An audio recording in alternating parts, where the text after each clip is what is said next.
Once again, I thank God for this wonderful opportunity that God has granted to me to be here, to worship the Lord, and also share from the God's word. ഇങ്ങനെ ഒരു അവസരം കർത്താവ് തന്നു, അതിൽ സന്തോഷിക്കുകയും ദൈവത്തെ മഹത്വപ്പെടുത്തുകയും ചെയ്യുന്നു. പ്രത്യേകിച്ച് ഈ ദിവസങ്ങളിൽ ഇവിടെയുള്ള ദൈവജനത്തോട് ഒരുമിച്ച് കർത്താവിനെ ആരാധിക്കുവാനും മഹത്വപ്പെടുത്തുവാനും ദൈവത്തെ ശുശ്രൂഷിക്കാനൊക്കെയുള്ള അവസരം ഉണ്ടായി. Especially I thankful to the assembly and the elders of this assembly and all the believers for your love, care and your fellowship. അതിലെല്ലാം ഞാൻ പ്രത്യേകമായിട്ട് നന്ദി പറയുന്നു. ഈ രാജ്യത്ത് വരുവാനും ഇങ്ങനെ എല്ലാവരെയും കാണുവാനൊരു അവസരം ദൈവം ഒരുക്കി തന്നു. Especially I am very thankful to brother Joji and Shiny and Alfie and their family, their love and care. അവരുടെ സ്നേഹത്തിനും കരുതലിനും പ്രത്യേകം നന്ദി പറയുന്നു. I am also thankful to all the assembly members. പല ഭവനങ്ങളിൽ പോകുവാനും അവരുടെ ഹോസ്പിറ്റാലിറ്റി അനുഭവിക്കാൻ ഇടയായിട്ട് തീർന്നു. അതിനെല്ലാം പ്രത്യേകം നന്ദി പറയുകയാണ്. പ്രത്യേകിച്ച് ഒരു മാസം ഇവിടെ യാത്ര ചെയ്യാനായിട്ട് ഇടയായി തീർന്നു. Actually I am a diabetic patient. Daily I take insulin 4 times. അപ്പോൾ അങ്ങനെ യാത്ര ചെയ്യുന്ന ഒരാളാണ്. പലപ്പോഴും യാത്രയെ പണ്ടൊന്നും പേടിയില്ലായിരുന്നു, പക്ഷേ ഇപ്പോഴത്തെ കാലത്ത് I fear about the journey. എന്നാൽ ദൈവം വളരെ അത്ഭുതകരമായിട്ട് ഏതാണ്ട് ഒരു മാസത്തോളം ഈ രാജ്യത്തിൻ്റെ പല ഭാഗത്ത് സഞ്ചരിക്കുവാനിടയായിട്ട് തീർന്നു. And I traveled to Ireland. There also I got a good time again to come back to this place.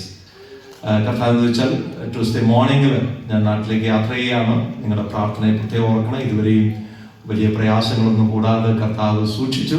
ഇനിയുള്ള യാത്രയിലും കർത്താവിൻ്റെ കരുതലും പരിപാലനവും ഒക്കെ അനുഭവിക്കേണ്ടതിനായിട്ട് പ്രത്യേകം നിങ്ങളുടെ പ്രാർത്ഥന ഞാൻ ചോദിക്കുകയാണ്. Definitely I also will remember you. ഈ രാജ്യത്തെക്കുറിച്ച് എനിക്കും വലിയൊരു ബേർഡൻ ഉണ്ട്. കാരണം ഞാൻ പല സ്ഥലങ്ങളിൽ സഞ്ചരിച്ചപ്പോൾ ഉണ്ടായ പല അനുഭവങ്ങളും പല കാഴ്ചകളുമൊക്കെ ഈ രാജ്യത്തിന് വേണ്ടി കൂടുതൽ പ്രാർത്ഥിക്കുവാൻ എന്നെ പ്രേരിപ്പിച്ചിട്ടുണ്ട്. എസ്പെഷ്യലി ഞാൻ അയർലൻഡിൽ ചെന്നപ്പോൾ അവിടുത്തെ ഏറ്റവും വലിയ church more than 3,500 brethren believers ഉണ്ടായിരുന്ന ഒരു അസംബ്ലി ഇന്ന് അതൊരു ബാർ ഹോട്ടലാണ്. സോ ആ ബാർ ഹോട്ടലിൽ കയറി ഒരു ചായ കുടിച്ചു. ബാറിൽ കയറിയത് മറ്റൊന്നും കുടിക്കാനല്ല, ചായ കുടിക്കാൻ വേണ്ടി എന്നെ വിളിച്ചുകൊണ്ട് പോയി. ഞാൻ ചായ കുടിച്ചു. അപ്പോഴാണ് പറഞ്ഞത് ഇതൊരു ചർച്ച ആയിരുന്നു എന്ന് പറഞ്ഞപ്പോൾ actually my heart was breaking. കാരണം ഇന്ന് ഒരുത്തർ പോലും ആരും ഇല്ലല്ലോ എന്നുള്ള ഓർത്തപ്പോൾ വളരെ സങ്കടം തോന്നി. So it is A Christian country, ഇതൊരു ക്രിസ്തീയ രാജ്യമാണ്. പക്ഷെങ്കിൽ ക്രിസ്ത്യൻ വാല്യൂസ്, അതിൻ്റെ മൂല്യങ്ങളൊക്കെ നഷ്ടപ്പെട്ടുകൊണ്ടിരിക്കുന്ന ഒരു ലോകത്തിലാണ്. Say, I remember many of the missionaries, they came from here to India. അതുകൊണ്ടാണല്ലോ നമ്മൾ വെളിച്ചം കണ്ടത്, അതുകൊണ്ടാണ് നമ്മൾ സത്യ വിശ്വാസത്തിലേക്ക് വന്നത്. But today, God has brought us from India to this place. ഇന്ന് ദൈവം നമ്മെ ഇന്ത്യയിൽ നിന്ന് ഈ രാജ്യത്തേക്ക് കൊണ്ടുവന്നിരിക്കുക. എന്തിനാണെന്ന് അറിയാമോ? God has a purpose. നമ്മൾ ഇവിടെ വന്ന് അവർ വന്ന് നമ്മളോട് ആ സത്യസുവിശേഷം അറിയിച്ചു. But today we also have a responsibility to share the gospel here in this country. Not only that, to share the blessings with others. ദൈവം നമുക്ക് തന്ന ആ അനുഗ്രഹം മറ്റുള്ളവർക്ക് പങ്കുവയ്ക്കുവാനായിട്ട് കർത്താവ് നമ്മെ സഹായിക്കട്ടെ. അല്പസമയത്തെ ചിന്തയ്ക്ക് ആധാരമായിട്ട് let's turn to the book of Acts chapter 10 verses 1 to 4. അപ്പോസ്തലപ്രവൃത്തി 10-ാം അധ്യായം 1 മുതൽ 4 വരെയുള്ള വാക്യങ്ങൾ നമുക്ക് വായിക്കാം.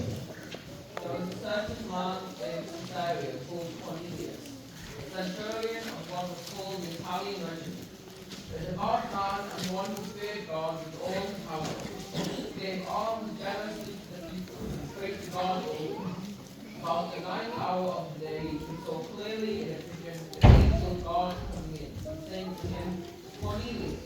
And when he observed him, he was afraid. He said, What is it, Lord? unto him your prayers and your alms will come up for a memorial before God. The book of Acts is a very familiar book. I think many of you have made a study on this book. ഈ പുസ്തകത്തിലൂടെ നമ്മളൊന്ന് യാത്ര ചെയ്താൽ usually we say that this the acts of the apostles, അപ്പോസ്തലന്മാരുടെ പ്രവൃത്തികൾ എന്നാണ് പലപ്പോഴും പറയാറുള്ളത്. But I want to say that it is more than that. It is the works of the holy spirit through the apostles. ദൈവത്തിന്റെ പരിശുദ്ധാത്മാവിന്റെ പ്രവർത്തനമാണ് അപ്പോസ്തലന്മാരിൽ. But I want to add little more. It is the works of the Holy Spirit through the families.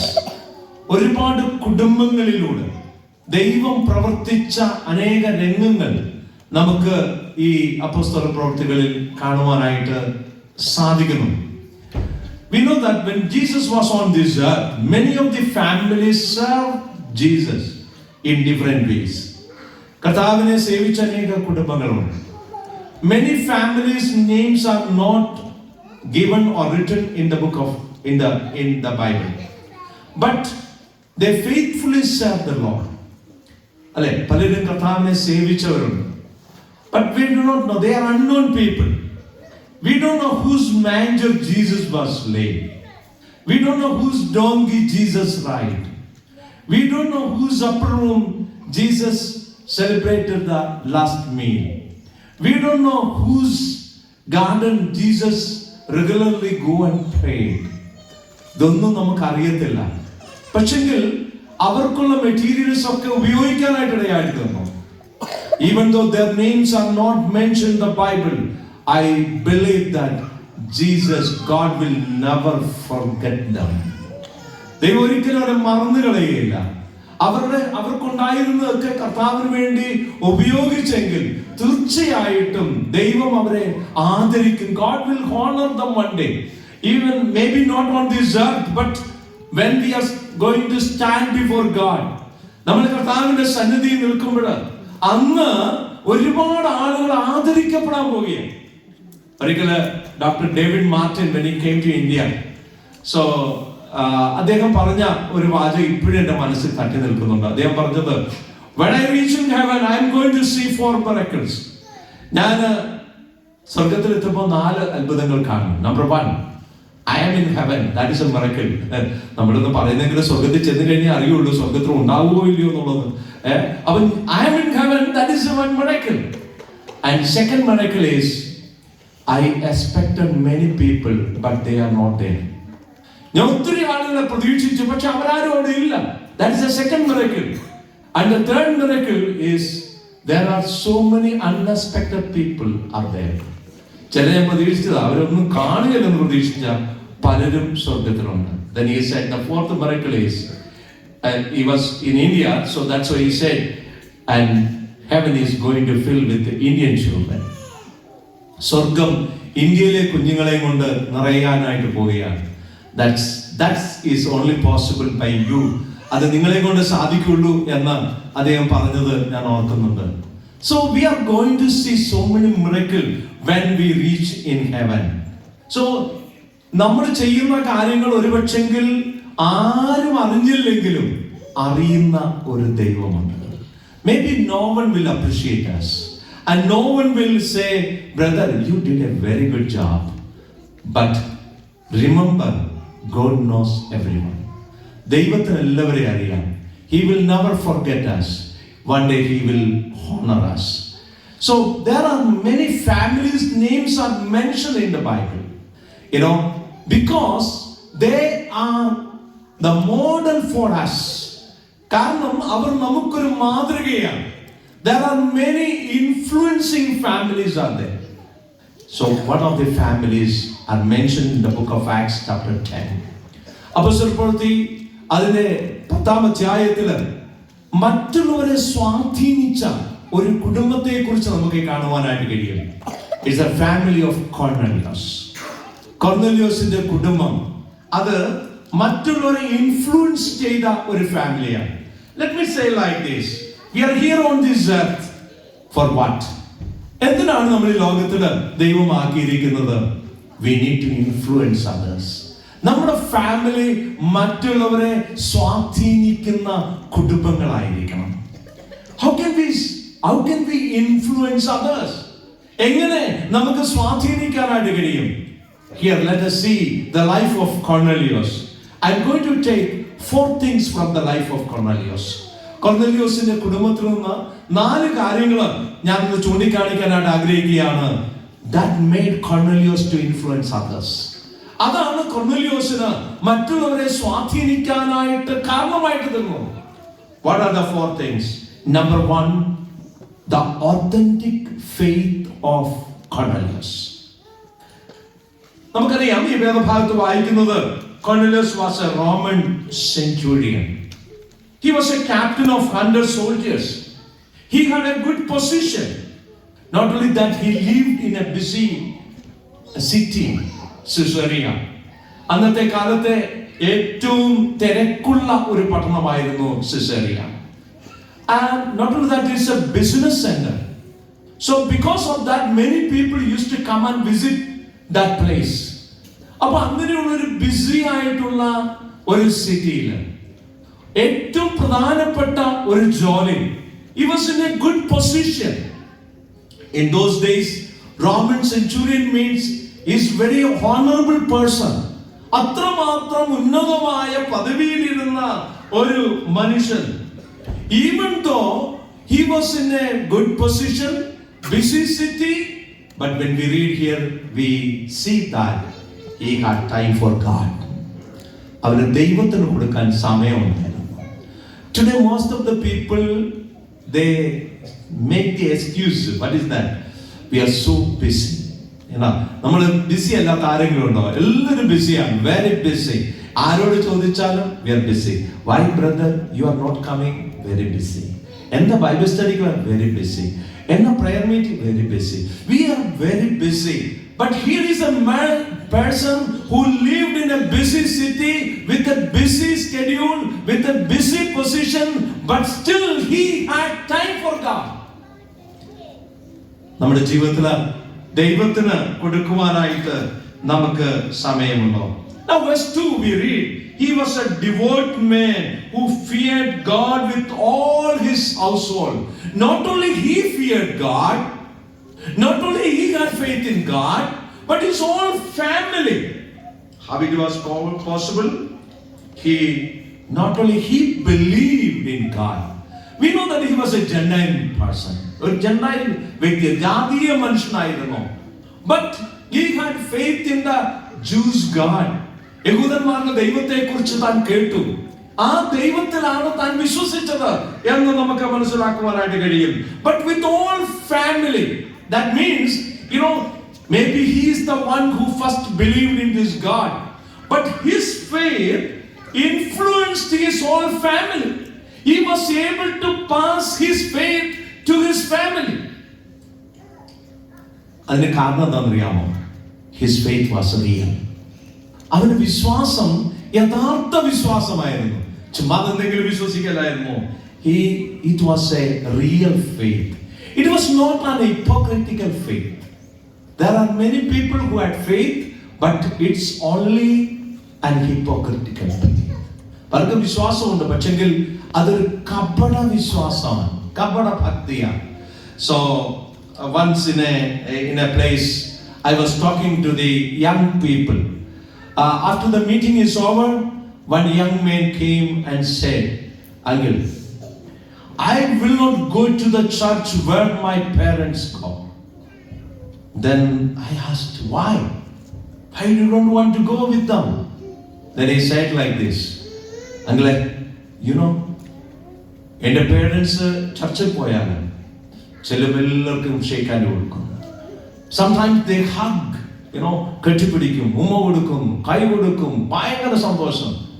But when we come home, ആർക്കാണോ ഉമ്മ കൊടുത്തത്, ആർക്കാണോ കൈ കൊടുത്തത്, and telling bad about them, criticizing them, and talking about wrong things about them.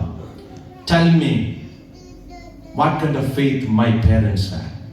Is it a real faith? It's a hypocritical faith. അതുകൊണ്ട് we don't want to worship the Lord with the hypocritical people. Actually, I didn't have any words to tell them.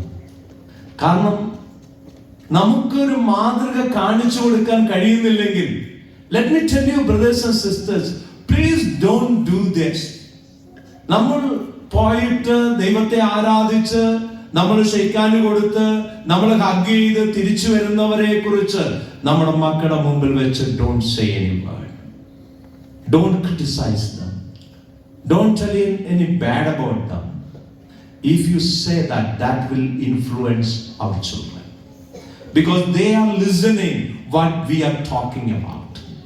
അതുകൊണ്ട് നമ്മൾ പറയുന്ന കാര്യങ്ങൾ സത്യമായിരിക്കാനായിട്ട് ഇടയായിത്തീരട്ടെ. They should not doubt about their faith. Now when we come to verse 8, നമുക്കറിയാം 8ാം വാക്യത്തിലേക്ക് വരുമ്പോൾ, he had a vision. ഒരു Angel തന്റെ അടുക്കലേക്ക് വന്നു. An angel came to him at the 9th hour. കാര്യങ്ങൾ സംസാരിച്ചതിനെ കുറിച്ച് നമ്മൾ വായിക്കുന്നുണ്ട്. Now he called his servants. Then he explained to his servants everything. We read in verse 8, he had explained everything to them. അവരോടെല്ലാം പറഞ്ഞു എന്ന് നമ്മൾ വായിക്കുന്നത്. എല്ലാം വിശദീകരിച്ചു. എന്തായിരിക്കും വിശദീകരിച്ചത്? കഴിഞ്ഞ ദിവസം ഞാൻ ഒരു ദൂതനെ കണ്ടു. ഒരു ദൂതൻ എൻ്റെ അടുക്കൽ വന്നു, ഒരു ഏഞ്ചൽ വന്ന് എന്നോട് സംസാരിച്ചു എന്നൊക്കെ ഈ സെർവൻസിനോട് പറഞ്ഞപ്പോൾ നമ്മളതിനെ എന്താ പറഞ്ഞായിരുന്നു, ഇത്രയും നാൾ വലിയ കുഴപ്പമൊന്നുമില്ലായിരുന്നു. ഇപ്പം ആളിന് എന്തോ സമനില തെറ്റിയെന്ന് തോന്നുന്നു. കാരണം ദൂതം വന്നെന്നും പിന്നെ സംസാരിച്ചെന്നും ഒക്കെ അല്ലേ ഇദ്ദേഹം പറയുന്നത്. എന്തെങ്കിലുമൊക്കെ കുഴപ്പം കാണുമോ? ഞങ്ങളുടെ യജമാനന്റെ സമനില തെറ്റിയോ? But they did not doubt about the faith of master. അവർക്ക് യജമാനൻ പറഞ്ഞതിൽ യാതൊരു സംശയവും തോന്നിയില്ല. So when we come, down, verse 22, 22ാം വാക്യത്തിലേക്ക് വരുമ്പോൾ അവിടെ വായിക്കുന്നത് ഇങ്ങനെയാണ്. They said as it was. അവർ ചെന്നിട്ട് പത്രോസിന്റെ അടുക്കൽ ചെന്ന് പറഞ്ഞത് എപ്രകാരം പറഞ്ഞുവോ അതുപോലെ തന്നെ പറഞ്ഞു എന്നാണ് വായിക്കുന്നത്. അല്ലാതെ they did not doubt about the words of the master. ആ യജമാനൻ പറഞ്ഞതിൽ എന്തെങ്കിലും സംശയം തോന്നിയിട്ട് ഇങ്ങനെയൊക്കെ എപ്പോഴും പറയുന്നത് ശരിയാണോ എന്ന് ഞങ്ങൾക്കൊന്നും അറിയാൻ പാടില്ല. പുള്ളി ഞങ്ങളോട് പറഞ്ഞു ഇന്നപോലെ ഒരു ദൂതം വന്നെന്ന് പറഞ്ഞു, അതുകൊണ്ട് ഇങ്ങനെ പത്രോസിനെ കൊണ്ടുവരാൻ പറഞ്ഞു, അതുകൊണ്ട് ഞങ്ങൾ ഇങ്ങനെ വന്ന് നിങ്ങളോട് പറയുക. പിന്നെ അവിടെ വരുന്നുണ്ടെങ്കിൽ ഇത് സത്യമാണോ ഇല്ലയോ എന്നൊന്നും ഞങ്ങളോട് ചോദിക്കരുത്, ഇതിനെക്കുറിച്ചൊന്നും ഞങ്ങൾക്ക് വലിയ പിടുത്തമൊന്നുമില്ല എന്നല്ല പറഞ്ഞത്. They were sure about that. They did not doubt about the faith of Cornelius. They said as it was. Why? Because the Cornelius was able to pass the faith not only to his household but also to his servants. തന്റെ വിശ്വാസം തന്റെ കുടുംബത്തെ മാത്രമല്ല, താൻ എവിടെയാണോ വേല ചെയ്യുന്നത് അവിടെ തന്റെ സെർവൻസിനെ ഇൻഫ്ലുവൻസ് ചെയ്യാനായിട്ട് ഇടയാക്കുന്നു. ഞാൻ ചോദിക്കട്ടെ, എത്ര വർഷമായിട്ട് നമ്മൾ ജോലി ചെയ്യുന്നു? നമ്മുടെ ഫെലോ വർക്കേഴ്സിനെ, നമ്മുടെ കൂടെയുള്ളവരെ ഇൻഫ്ലുവൻസ് ചെയ്യാനായിട്ട് നമ്മുടെ വിശ്വാസം കൊണ്ട് സാധിക്കുന്നുണ്ടോ? How many people were influenced by our life? നമ്മുടെ ജീവിതം കൊണ്ട്. My dear children, you are studying in the college or university. Are you able to influence one person through your life? നിങ്ങളുടെ ജീവിതം കൊണ്ട് ഒരാളെയെങ്കിലും ഇൻഫ്ലുവൻസ് ചെയ്യാൻ നിങ്ങൾക്ക് പറ്റിയിട്ടുണ്ടോ? If you are not, then something wrong in your life. എന്തോ പ്രശ്നമുണ്ട്. Why am I not able to influence other person?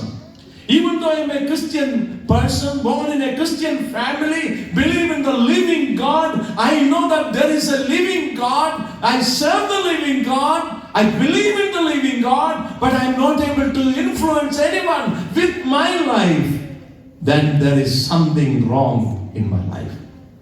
എൻ്റെ ജീവിതം ശരിയായിട്ടുള്ളൊരു ജീവിതമാണോ? Is it a authentic faith I have? And not only that, when you come to verse 24, 24ാം വാക്യത്തിലേക്ക് വരുമ്പോൾ, Cornelius called together his relatives and close friends. They were waiting with Cornelius. They did not, then we read that പത്രോസ് വന്നപ്പോഴത്തേനും കൊർന്നേലിയോസ് തന്റെ വീട്ടിലുള്ള siblings, neighbours, everyone, അവിടെ പറയുന്നത് എങ്ങനെയാ? ഞങ്ങൾ എല്ലാവരും ഇവിടെ കാത്തിരിക്കുക. It means he was able to influence all the family members. ഞാൻ വിചാരിക്കുന്ന കൊർന്നേലിയോസ് എന്ന് പറഞ്ഞിട്ടുണ്ടാകും. എന്നാ പറഞ്ഞത്? ഇതുപോലെ ഒരാൾ വരാൻ പോകും, പത്രോസിനെ ഞാൻ വിളിച്ചിട്ടുണ്ട്, പത്രോസ് വരാൻ പോവുകയാണ്. അതിന് കാരണം ഞാൻ ഒരു ഏഞ്ചൽ എന്റെ അടുത്ത് വന്നു, സംസാരിച്ചു, അതനുസരിച്ചാണ് ഞാൻ വിളിക്കുന്നത്. When you look at this passage, not 1 day, 2 days, 3 days, after 3 days Peter comes. ഏതാണ്ട് 3 ദിവസത്തിന് ശേഷമാണ് പത്രോസ് വരുന്നത്. Until that day all family members are waiting for this person. ഇതൊരു ഇൻഫ്ലുവൻസ് ഇല്ലാതെ സാധിക്കുമോ? ഇത്രയും ദിവസം ഈ ആളുകൾ കാത്തിരിക്കണം എന്നുണ്ടെങ്കിൽ തീർച്ചയായിട്ടും his life influenced many people. തന്റെ ജീവിതം അനേകരെ സ്വാധീനിച്ചു. തന്റെ വീട്ടിലുള്ള ആളുകള് അവരെല്ലാം സ്വാധീനിച്ചു. Let me ask you, are you able to influence your family members, your siblings, your near neighbors? നമുക്ക് മറ്റുള്ളവരെ സ്വാധീനിക്കാനായിട്ട് കഴിയുന്നുണ്ടോ? Hear this place. Because they did not doubt about the Cornelius faith. അവര് കൊർന്നേലിയോസിന്റെ വിശ്വാസത്തെ അവർക്ക് യാതൊരു സംശയവുമില്ലായിരുന്നു. Because he was able to pass his faith not only to his household, not only to his servants, but also to his neighbors and all his relatives. That's why we say it was an authentic faith.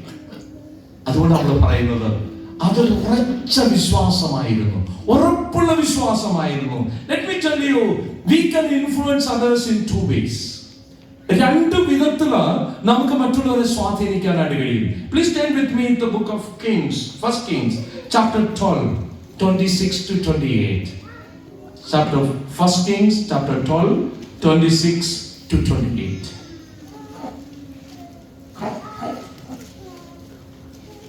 Jeroboam said in his heart, now the kingdom may return to the house of David. If these people go up to offer sacrifices in the house of the Lord at Jerusalem, then the heart of this people will turn back to their Lord, Rehoboam the king of Judah, and they will kill me and go back to Rehoboam the king of Judah. Yeah, here we read about the king of Jeroboam. What he did, he made 2 calves. So one put in Bethel and one in Dan, because he doesn't want people to go to Jerusalem and worship. So that's why he put these 2 calves. Now we read that he did, because of that, he did a great sin. ഒരു വലിയ പാപം ചെയ്യാനായിട്ട് ഇടയായിട്ട് തീർന്നു. അതൊരു പാപമായിട്ട് മാറി. Now what the Lord said, 1 Kings chapter 13 verse 13. 1 രാജാക്കന്മാർ 13ന്റെ 13ാം വാക്യം കൂടെ വായിച്ചേ. And what God said? Then he said to his son, saddle the donkey for me. So they saddled the donkey for him, and he rode on it. And went up to the man of God, and found him sitting under an oak. And he said to him, are you the man of God who came from Judah? And he said, I am. 1 Kings chapter 13 verse 13. 13ന്റെ 13ന്റെ വായിച്ചേ. Okay. We read there, and God said, the punishment what is going to come on Jeroboam. God said, I will destroy the house of Jeroboam from the face of this earth. ഞാൻ ജെറോബിനെ നശിപ്പിച്ചു കളയും. കാരണം because of this sin of Jeroboam. യെരൊബെയാമിന്റെ പാപനിമിത്തം ഞാൻ അവന്റെ കുടുംബത്തെ നശിപ്പിച്ചു കളയും എന്ന് ദൈവം പറയുകയാണ്. Now we know that after Jeroboam died, യെരൊബെയാം മരിച്ചു. Then next generations came. പല തലമുറകൾ പിന്നെ വന്നു. If you keep on the book of Kings, we find around 7 times it is repeated what? They walked in the sin of Jeroboam. They walked in the sin of Jeroboam. 7 പ്രാവശ്യം അവർ ജെറോബെയാം മരിച്ചു, അദ്ദേഹം പോയി, അദ്ദേഹത്തിന്റെ കാലം കഴിഞ്ഞു, തലമുറകൾ വന്നു. But again it is repeated, the people walked in the sin of Jeroboam. So how did he influence the people? Not by doing good, but took because of his sin. പാപം കൊണ്ട് മറ്റുള്ളവരെ സ്വാധീനിക്കാനായിട്ട് കഴിയും. ഞാൻ ഇത് പറയുന്നതിന് കാരണം, how do we influence others? നമ്മൾ എങ്ങനെയാണ് മറ്റുള്ളവരെ സ്വാധീനിക്കുന്നത്? നമ്മുടെ ജീവിതത്തിന്റെ നല്ല കാര്യങ്ങളിലൂടെയാണോ അതോ മോശമായ കാര്യങ്ങളിലൂടെയാണോ? നമുക്കറിയാം, പലരെ കുറിച്ച് നമ്മൾ ഓർക്കുന്നത് എന്തുകൊണ്ടാണെന്ന് അറിയാമോ? അവരുടെ ജീവിതത്തിലെ ചില തെറ്റായ കാര്യങ്ങൾ പറഞ്ഞിട്ടാണ് നമ്മൾ അവരെ ഓർക്കുന്നത്. എന്നാൽ ചിലരെ കുറിച്ച് നമ്മൾ ഓർക്കുമ്പോൾ അവരുടെ ജീവിതത്തിന്റെ നല്ല വശങ്ങൾ നമ്മുടെ മനസ്സിലേക്ക് ഓടിയെത്തും. പ്രിയപ്പെട്ടവരെ, നമ്മുടെ ജീവിതത്തിൽ നാം ഈ ലോകത്തിൽ നിന്ന് മാറ്റപ്പെടുമ്പോൾ നമ്മൾ എന്താണ് ഇവിടെ ശേഷിപ്പിച്ചിട്ട് പോകുന്നത്? What we are going to give to our generation to remember? നമ്മളെ ഓർക്കാനായിട്ട് നമ്മൾ എന്താണ് ഇവിടെ കൊടുത്തിട്ട് പോകുന്നത് എന്നുള്ളത് ചിന്തിക്കാനായിട്ട് ഇടയായിട്ട് തീരട്ടെ. How do you influence others? Our authentic faith. Here we read about Cornelius. He had an authentic faith. തന്റെ ഉറച്ച വിശ്വാസം that influenced others. If you have an authentic faith, definitely it will influence others. Number 2. Secondly, നമ്മൾ അവിടെ വായിക്കുന്ന എങ്ങനെയാണ്? He had a constant communication with God. ദൈവവുമായിട്ട് തനിക്ക് തുടർച്ചയായ ഒരു ബന്ധം ഉണ്ടായിരുന്നു. Verse 2. He prayed to God continually. അവൻ തുടർച്ചയായിട്ട് ദൈവത്തോട് പ്രാർത്ഥിച്ചു. Even though he was a Gentile man, ഒരു ജാതീയ മനുഷ്യനാണ്, but he had a dedicated prayer life in his life. He prayed to the God of Israel. ഇസ്രായേലിന്റെ ദൈവത്തോട് താൻ തുടർച്ചയായിട്ട് പ്രാർത്ഥിക്കുക. Now come to verse 4. നാലാം വാക്യം. What the angel said? Your prayers have ascended to heaven. അപ്പം അവിടെ നിന്ന് ദൈവം ഉത്തരം കൊടുക്കാനായിട്ട് ദൈവത്തിന് അടങ്ങിയിരിക്കാൻ പറ്റുകയില്ല. കാരണം എന്താ ചോദിച്ചു കഴിഞ്ഞാൽ, when you pray, പ്രാർത്ഥിക്കുമ്പോൾ സ്വർഗം ചലിക്കാൻ തുടങ്ങി. Even though he was a Gentile man, but here the angel said that the prayers reached in heaven. So that's why God sent a special person to him. ദൈവം ഒരു പുതിയ വ്യക്തിയെ, ഒരു special വ്യക്തിയെ തന്നെ തന്റെ അടുക്കിലേക്ക് അയക്കുക. സ്വർഗത്തിനൊരു സാക്ഷ്യമുണ്ട്. എന്താ സ്വർഗത്തിന്റെ സാക്ഷ്യം? അതിനാ ഏഞ്ചലിനെ അയച്ചിട്ട് പറഞ്ഞത്, your prayers have reached in heaven. It is the testimony of heaven. ഞാൻ ചോദിക്കട്ടെ, നമുക്ക് നമ്മുടെ പ്രാർത്ഥനയെ കുറിച്ച് പറയാനായിട്ടുണ്ടോ? Brother, sister, your prayer reached heaven. അത് സ്വർഗത്തെ ചലിപ്പിച്ചുകൊണ്ടിരിക്കുകയാണ്. ദൈവമക്കൾ മുമ്പിൽ ഒരു ജാതീയ മനുഷ്യന്റെ പ്രാർത്ഥനയ്ക്ക് മുമ്പിൽ സ്വർഗം ചലിച്ചെങ്കിൽ ദൈവത്തിന്റെ മക്കൾ മുഴങ്ങാതെ നിന്നാൽ സ്വർഗത്തിന് ചലിക്കാതിരിക്കാൻ പറ്റുകയില്ല. That we read in the book of Acts and other pages. കാരാഗൃഹത്തിൽ കിടന്നുകൊണ്ട് പൗലോസും ശീലാസും രാത്രിയുടെ യാമങ്ങളിൽ അവര് പ്രാർത്ഥിച്ചപ്പോൾ സ്വർഗം ചലിച്ചു. സ്വർഗത്തിന്റെ കരങ്ങൾ ചലിച്ചപ്പോൾ കരിങ്കൽ ഭിത്തികൾ ചലിച്ചു, ചങ്ങലകൾ അഴിഞ്ഞു വീണു, കാരാഗൃഹത്തിന്റെ ആ ഇരുമ്പ് വാതിലുകൾ തനിയെ തുറന്നു. It will happen. So when God's children pray, അപ്പോൾ എന്താ ഇതൊന്നും ഇന്ന് സംഭവിക്കാത്തത്? Because we don't have prayer. നമ്മൾ പ്രാർത്ഥിക്കുന്നവരാണെന്ന് പറയുന്നു എങ്കിലും do we have the real prayer, the constant prayer? Now when we come to verse 30, 30-ാം വാക്യത്തിലേക്ക് വന്നേ, അവിടെ കൊർന്നേലിയോസ് പറയുകയാണ്, കൊർന്നേലിയോസ് said, I was praying. ഇവിടെ the testimony of Cornelius, തന്റെ തന്നെ ഒരു സാക്ഷ്യം. എന്താ പറഞ്ഞത്? I was praying in my house during the 9th hour. Why he mentioned the 9th hour? നമുക്കറിയാം, യഹൂദന്മാരോടുള്ള ബന്ധത്തില് അവർക്ക് പ്രാർത്ഥനയ്ക്ക് സമയങ്ങളുണ്ട്. Mostly 3 times they used to pray. We read about Daniel, he prayed 3 times. And Jesus, he used to go and pray. Peter, he at the prayer time, at the time of prayer, he went to the temple. അപ്പോൾ യഹൂദന്മാർക്ക് പ്രാർത്ഥനയ്ക്ക് സമയമുണ്ട്. Here the Gentile man, he also was praying at the 9th hour. 9-ാം മണി നേരത്ത് പ്രാർത്ഥിക്കുക. That is his testimony. So he was honestly seeking God. അല്ലെ, അവർ ആത്മാർത്ഥമായിട്ട് ദൈവത്തെ അന്വേഷിക്കുക. എന്താ വേദപുസ്തകം പറയുന്നത്? Turn with me Deuteronomy chapter 4:29. ആവർത്തന പുസ്തകം 4-ാം അധ്യായം അതിൽ 29-ാമത്തെ വാക്യം ഒന്ന് വായിച്ചേ. For Deuteronomy chapter 4:29. But from there you will seek the Lord your God, and you will find him if you seek him with all your heart and with all your soul. Yes, you will seek the Lord your God and you will find him if you seek him with all your heart. നീ ആത്മാർത്ഥമായിട്ട് ഹൃദയംഗമായിട്ട് ദൈവത്തെ അന്വേഷിച്ചാൽ എന്ത് ചെയ്യുന്ന? നീ കണ്ടെത്തും. Actually that is happened here. Actually കോൺവല്യൂഷനുള്ള ബന്ധത്തിൽ അതാ ഇവിടെ സംഭവിച്ചത്. കാരണം ഇതെങ്ങനെയാ ദൈവം അറിയുന്നത്?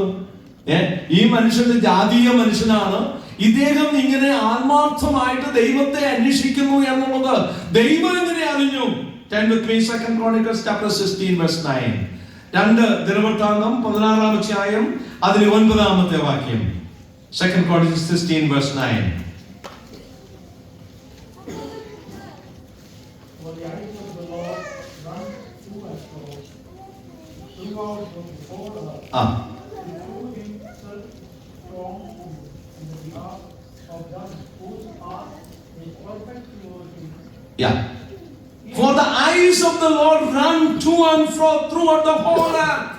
ഈ ഭൂമിയിലൊക്കെ ഊടാടി നടക്കുക ആരെയാ? സ്വർഗത്തിലെ ദൈവത്തിന്റെ കണ്ണ്.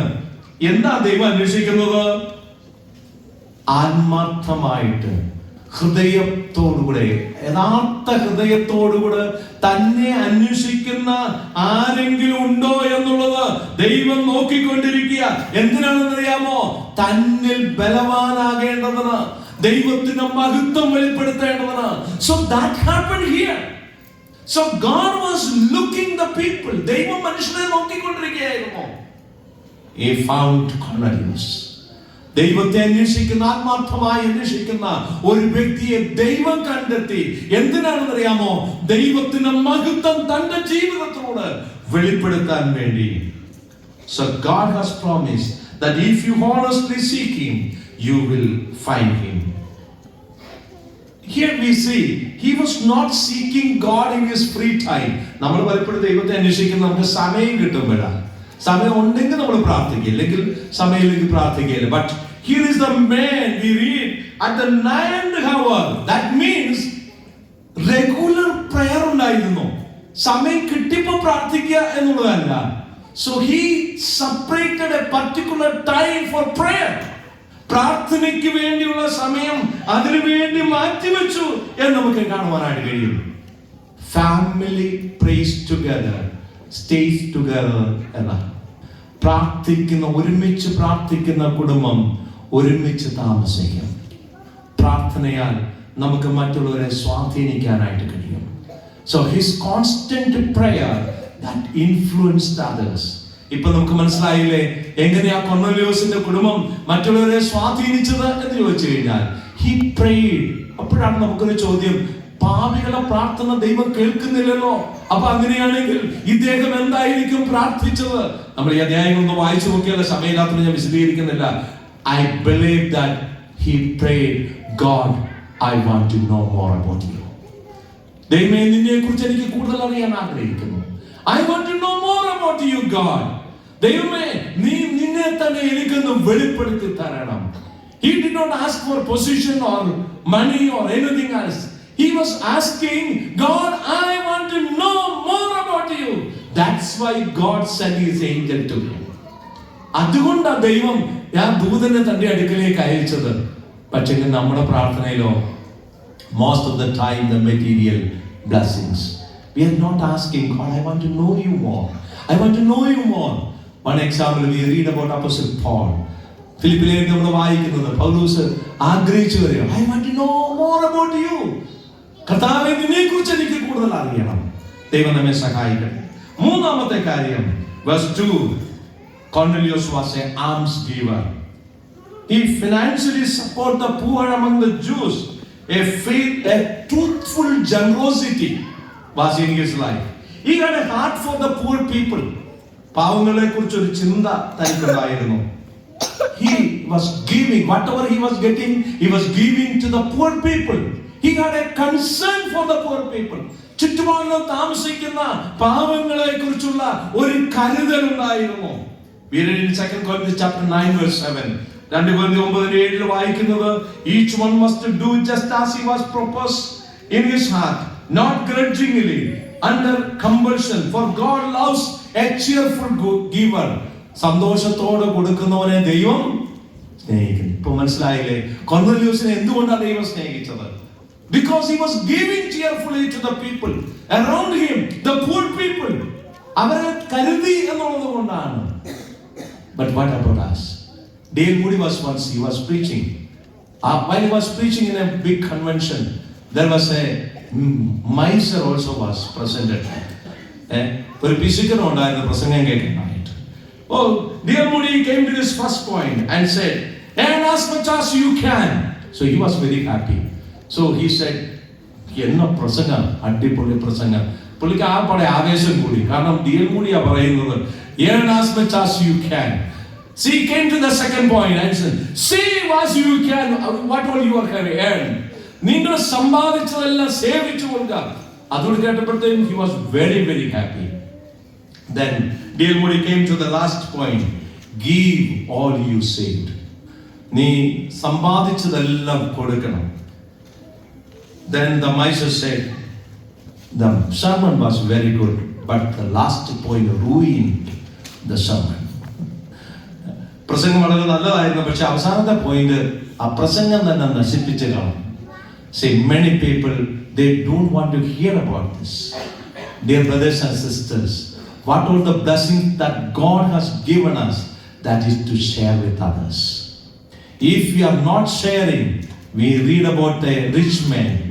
What God said, fool, you are mandana, because God has given you these all things. When we came to this world, നമ്മളൊന്നും കൊണ്ടുവന്നില്ല, ഇവിടുന്ന് പോകുമ്പോൾ ഒന്നും കൊണ്ടുപോകുകയില്ല. If we have anything, that is God's gift. ദൈവത്തിന്റെ ദാനമാണ്. അത് ദൈവത്തിന് വേണ്ടി ചെലവഴിക്കാനായിട്ട് കർത്താവ് നമ്മെ സഹായിക്കട്ടെ. Giving always influence others. നമ്മൾ മറ്റുള്ളവരെ സഹായിക്കുമ്പോൾ that also influence. Here the Cornelius influence others by giving. Now fourthly, one more thing, let me stop it. And verse 2 says that he was sharing spirituality. തന്റെ ആത്മീകത പങ്കുവെക്കുന്ന ഒരു വ്യക്തിയായിരുന്നു. He feared God with all his household. തന്റെ കുടുംബമായിട്ട് ദൈവത്തെ സേവിക്കുന്നു എന്ന് മാത്രമല്ല, he considered his family or his house also as a holy place. തന്റെ ഭവനത്തെ പോലും വിശുദ്ധ ഭവനമായിട്ടാണ് കണ്ടത്. Look at verse 33. 33ാമത്തെ വാക്യത്തിൽ വായിക്കുന്നത്, we are all here present before God. Where? In his house. തന്റെ വീട്ടിലാണ്. പക്ഷേ കോർണേലിയസ് പറയാ, we are at the presence of God. ഞങ്ങൾ ദൈവത്തിന്റെ സന്നിധിയിലാണ്. That means he considered his family as God's holy place. ഇത് ദൈവത്തിന്റെ ഭവനമാണ്. Let me ask you, do you consider your family as a God's holy place? ദൈവത്തിന്റെ വിശുദ്ധ സ്ഥലമാണെന്ന് ചിന്തിക്കാറുണ്ടോ? അങ്ങനെയെങ്കിൽ നമ്മുടെ വീട്ടിൽ വന്ന് ഒരാൾ പാപത്തിൽ വീണാൽ അതിന്റെ സകല ഉത്തരവാദിത്വം നമുക്കാണ്. If anyone come to our home, നമ്മുടെ വീട്ടിൽ വന്നു, അതിനൊരു ചാൻസ് ഉണ്ടായാൽ, see, responsibility is ours. കാരണം ദാവീദ് പറയുന്നുണ്ട്, ഞാനൊരു നീച കാര്യം എന്റെ കണ്ണിന് മുമ്പിൽ വെക്കുകയില്ല, ഞാൻ നിഷ്കളങ്ക ഹൃദയത്തോട് എന്റെ വീട്ടിൽ നടക്കും. Dear brothers and sisters, we can, നമ്മുടെ വീടിനെ നമുക്ക് ഒരു ആകർഷണ, earlier we have seen that it's an attractional place. എങ്ങനെയാണ് നമുക്ക് ബ്യൂട്ടിഫൈ ചെയ്യാൻ പറ്റും? നമ്മുടെ വീടിനുള്ളിൽ ഒരു സൗന്ദര്യം വേണം, വീടിന്റെ പുറത്തും സൗന്ദര്യം വേണം. വീടിനുള്ളിലെ സൗന്ദര്യം എന്ന് പറയുന്നത് that's a presence of God. ഒരു വ്യക്തി നമ്മുടെ വീട്ടിലേക്ക് വരുമ്പോൾ ദൈവ സാന്നിധ്യം തിരിച്ചറിയാനായിട്ട് ഇടയായിട്ട് തീരണം. So this sharing spirituality, that also influencing others. That's why many people could come and come to his house. തന്റെ വീട്ടിൽ വന്ന് എത്രയും ദിവസം ഇരിക്കുന്നത് ഒരു ബുദ്ധിമുട്ടുണ്ടായില്ല. Because they were experiencing God's presence in their life. വരുന്നവർക്കെല്ലാം ദൈവ സാന്നിധ്യം അനുഭവിക്കാനായിട്ട് കഴിഞ്ഞു എന്നുള്ളതാണ്. There are 4 things. Number 1, the authentic faith. Number 2, the constant prayer. Number 3, the truthful generosity. Number 4, the sharing spirituality. Now we have read this from the book of Acts. If you take the first letters of this, authentic faith, constant prayer, truthfulness, generosity, sharing spirituality, you will get the word Acts. In the book of Acts, you see another Acts in the life of Cornelius. So we are here on this world. നമ്മൾ ഈ ലോകത്തെ ദൈവമാക്കിയിരിക്കുക, നമ്മിലൂടെ ചില പ്രവൃത്തികൾ മറ്റുള്ളവർ കാണട്ടെ. അതിനുവേണ്ടിയാണല്ലോ ദൈവം നമ്മെ ലോകത്തിലാക്കിയിരിക്കുക. നമ്മുടെ കുടുംബങ്ങളിലൂടെ let the people see the acts of God. May his name be glorified. Amen.